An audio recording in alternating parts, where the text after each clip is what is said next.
Olá a todos. Hoje nós vamos continuar falando aqui na parte 4, preços na prática, certo? E o assunto de hoje é preços de produtos físicos. A gente já falou sobre serviços muito especializados, a gente já falou sobre serviços mais comuns e agora a gente vai para um item que é muito comum, que é a questão de produto físico.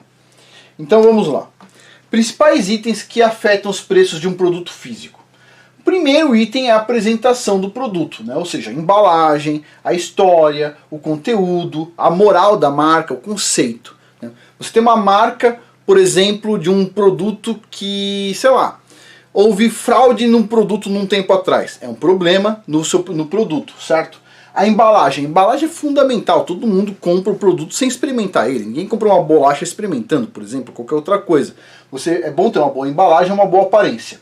Além disso, local do produto, é diferente você vender um produto numa banquinha de rua e você vender numa super loja. Então você tem que procurar um pouco essa diferença e talvez conseguir ainda um diferencial, nem ser na banquinha e nem na super loja, algo diferente, certo? Dá para fazer também.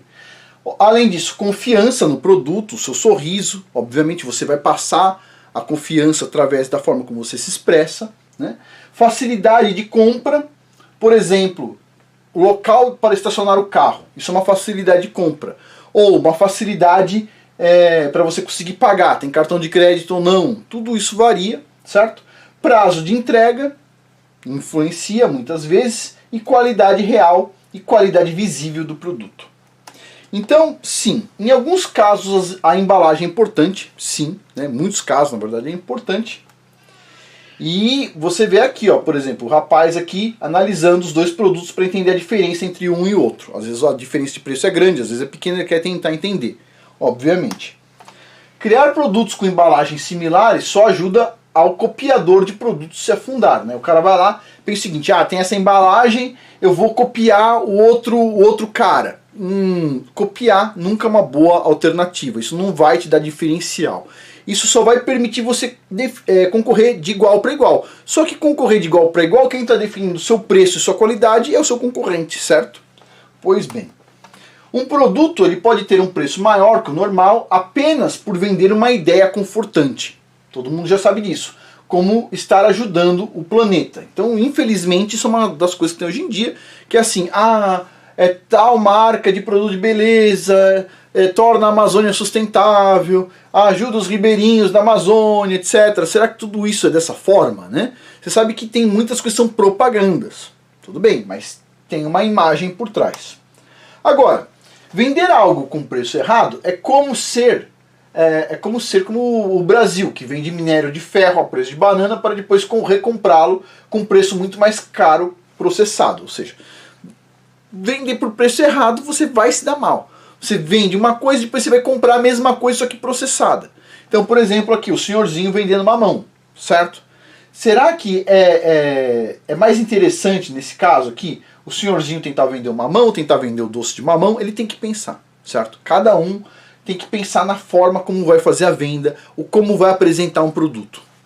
Pois bem, você tem um produto que é difícil de achar ou difícil de comprar? Você tem? Ótimo. O preço deve ser realista para os seus sonhos e para o bolso do cliente também. Você pode ter um produto que seja muito interessante. Você pode tornar o seu produto interessante, certo? Hoje em dia, os produtos cada vez são mais porcarias. Você tem um produto que é bom, você encontrar um bom produto, uma boa marca para vender, ótimo. Você vai conseguir um diferencial aí. Bom, como definir então o preço de um produto físico? Basicamente existem duas opções.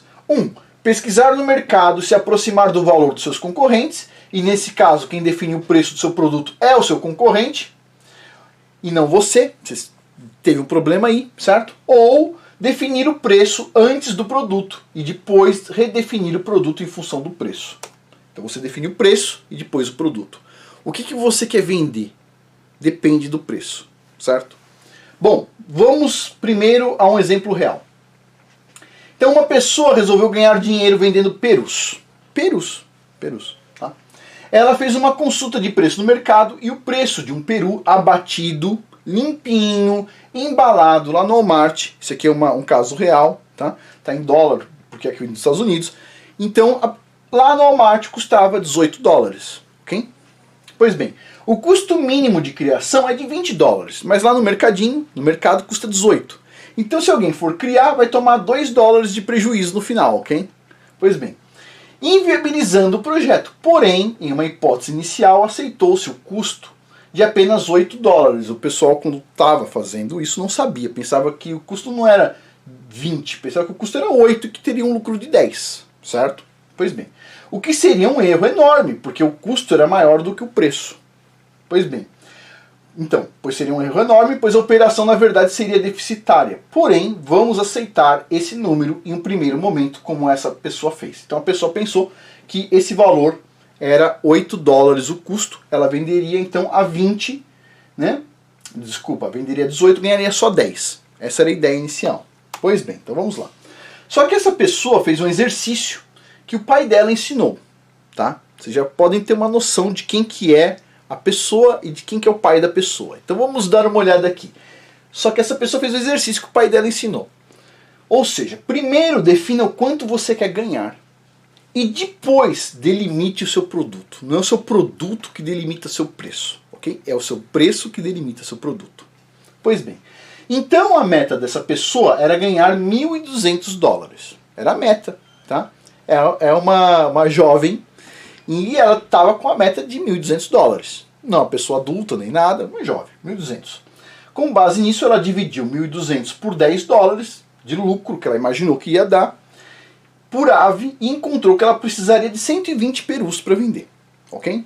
O problema é que essa pessoa não tinha espaço suficiente para criar 100 perus ou 120 perus e muito menos tinha recurso suficiente para bancar essa operação durante 8 meses até a venda dos perus. Pois bem, a ideia inicial dessa pessoa foi 1.200 dólares dividido por 10 perus. Resolveu fazer isso. Vou dividir 1.200 por 10, eu quero vender mais caro, certo? Dá 120 dólares por peru. Com o preço em mãos, então começa o pensamento. Como fazer o peru de 18 dólares poder ser vendido por 128 dólares? Porque eu queria os 120 no bolso, mais 8 dólares do custo, certo? 128 dólares. Quem compraria? Como eu faço para agregar valor? O que eu e as pessoas querem que o mercado... as pessoas querem que o mercado não oferece? O que eu quero, ou você quer, ou outras pessoas desse mercado enorme pode querer, mas você não consegue comprar lá no Walmart, no mercado? Essa é a pergunta.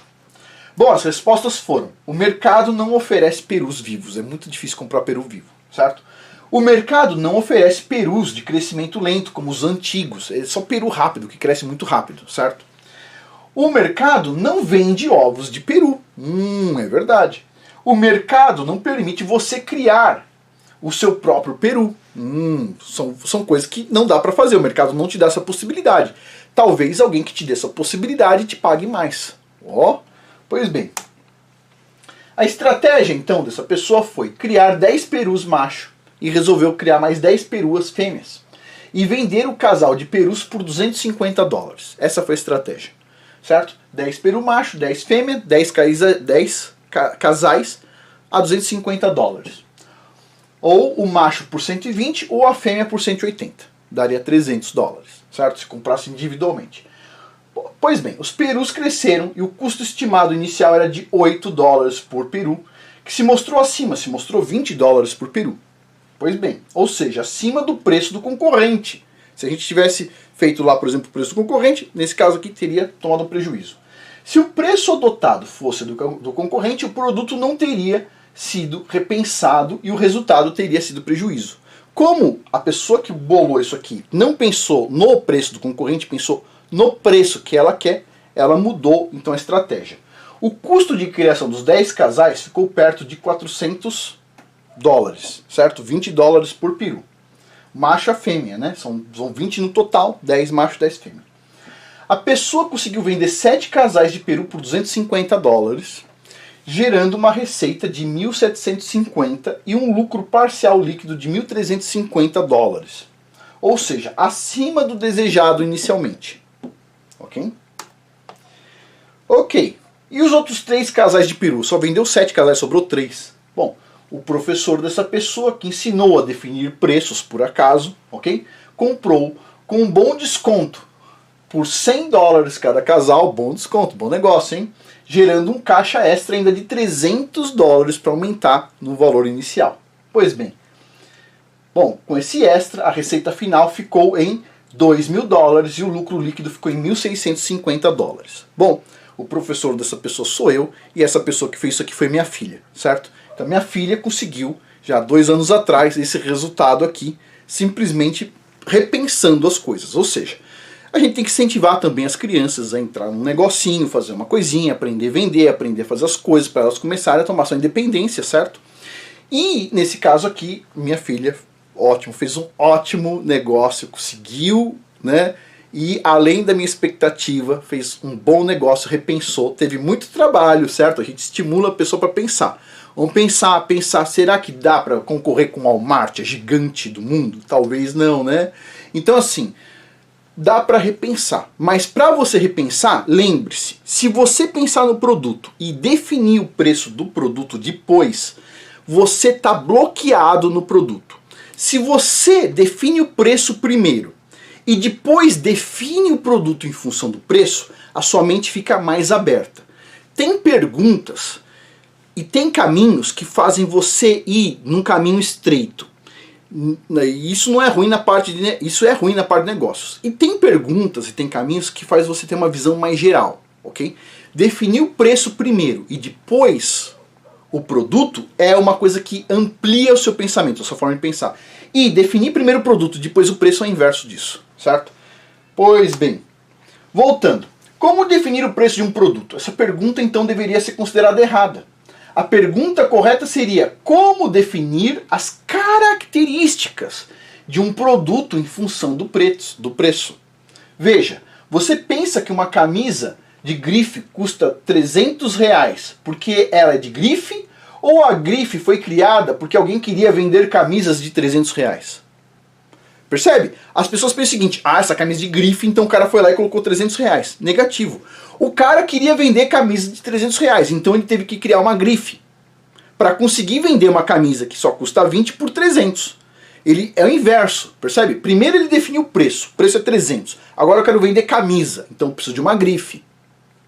Ou uma camisa tecnológica, não importa, o cara vai ter que pensar para chegar naquele preço. Primeiro o preço, depois o produto. Não o produto, depois o preço. Lembre-se disso. Pois bem, existem 2 métodos, né? Resposta final. Existem 2 métodos para definir o preço de um produto.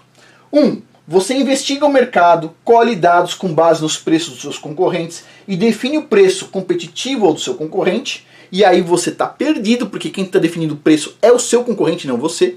Ou você aceita a ideia de que você tem um target, um alvo, e uma limitação de produção. Você não vai conseguir fazer muito, você tem uma limitação. Você é uma pessoa, você não tem uma mega fábrica, uma mega indústria, certo? E com base nisso você então divide um pelo outro e chega ao seu preço. Você tem seu target, que é a sua expectativa, você tem seu limite de venda, você divide um pelo outro, você tem seu preço. Pois bem, o seu target, que é o seu alvo, é, por exemplo, R$10.000 por mês. E você tem capacidade de criar, por exemplo, 10 facas. 10 facas. Pois bem, então cada faca deve ser vendida por pelo menos R$1.000. Porém, você sabe que o seu concorrente vende facas por R$80. O seu concorrente vende 80. Você quer vender a 1.000? Pô, então vamos lá. Então agora o problema não é mais o preço. E sim, o problema é como eu faço uma faca valer R$1.000. Quem compraria uma faca de R$1.000? Como eu anuncio essa faca de R$1.000? Eu não vou conseguir vender faca de R$1.000 abaciada. Eu não vou pegar, fazer, por exemplo, uma faca dessa aqui, que ainda está aqui do lado, pegar uma faca, fazer uma caixa com 200 facas dessa para vender. Não dá, entendeu? É uma por uma, é uma venda por venda. É um relacionamento na venda. É uma faca para durar a vida inteira. Se eu precisar afiar, talvez eu mande pro cara lá em Israel para afiar essa faca aqui, porque ele tem lá um método XPTO, não sei. Você percebe? Então vamos lá. Você vende pão? Seria impossível cobrar 10 vezes o preço do pão? Ok. Pense no valor do antepasto italiano, por exemplo, que você pode vender junto com o pão. O pão você não vai conseguir cobrar 10 vezes mais caro, mas você pode, junto da onde você está vendendo pão, ter um antepasto italiano que você mesmo faz, certo? E vender junto com o pão. Talvez o seu produto principal só te ajude a vender o produto lucrativo. O pão talvez não tenha lucro nenhum, mas o seu antepasto pode ter um mega lucro. Então junta uma coisa, faz a sinergia. Junta o que você vende, que é o seu produto principal, com um produto que vai te agregar lucro de verdade, certo? Ok. Flor avulsa ou buquê de casamento? O que você acha? Uma pessoa quer vender flor avulsa ou buquê de casamento? Bom, venda de flor ou paisagismo? Será que vale a pena vender uma florzinha ou um buquezão com muito mais valor? Será que vale a pena vender flor ou vender o paisagismo de um jardim inteiro? Ó, será que o seu produto principal é de onde vai vir o lucro? Você talvez tenha que admitir que não. Talvez você tenha um produto que ele não seja um produto lucrativo. Então você pensa o seguinte, mas pô, Afonso, eu vendo esse produto não é lucrativo, o que eu tenho que fazer? Bom, você pega o seu produto, que você pensa que não é lucrativo, e aí coloca um produto agregado que tem um lucro bom, entendeu? Então vamos lá, continuando aqui. Talvez você tenha um produto de competição, mas você pode ter um produto lucrativo junto. Você pode ter um produto assim, tô vendendo rosas, lá a mulher tá vendendo rosas, baratinho, que nem todo mundo, o mesmo preço, mas talvez ela consiga vender um buquê, um arranjo especial com preço alto. Talvez dê, certo? Pois bem, então assim, como que você vai definir seu preço? Você não vai definir em função do seu concorrente. Se você fala o seguinte, mas esse produto aqui, pão, por exemplo, eu não consigo aumentar o preço. Então pensa, como é que você vai agregar valor nisso? Como é que você vai incluir um preço maior? Será que você consegue colocar um produto agregado junto? Certo? Então assim, a sua decisão é: quem vai definir o preço do seu produto? Você ou seu concorrente? Essa é a definição que você vai ter que encarar. Certo? A maioria das pessoas tem medo de definir o preço. As pessoas falam assim, eu não vou definir o preço. Não, é o concorrente que vai. Será que é o concorrente? Negativo. Você vai parar o seguinte, você vai definir o preço. Você define o preço. O produto é seu, a expectativa é sua, só você sabe onde o calo aperta. Então você vai definir o preço. E para isso, às vezes, você tem que pensar então como agregar coisas para fazer com que o seu produto chegue no preço que você deseja. Mas você define o preço, ok? Pois bem. Bom, pessoal, por hoje é isso. Muito obrigado a todos. Até mais.